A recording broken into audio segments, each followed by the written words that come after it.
Hello everyone, today we are going to learn basic Onshape tutorials how to make nail.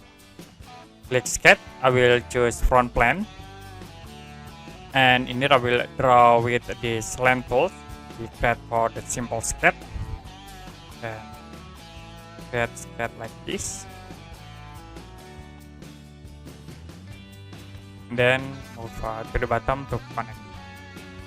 For it, you can set dimensions by clicking at this icon, dimensions, setting to 20, this, or you can set again in it, set into 56.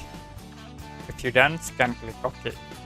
To set into 3D, we can use the revolve tools, click at this icon, select shape, and then for revolve axis, we select this line object.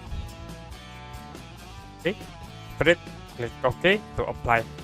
You also can use fillet tools, cut this edge, and we can fillet.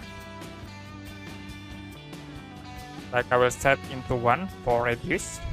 Click OK. Then fillet again at this edge. Use fillet tools.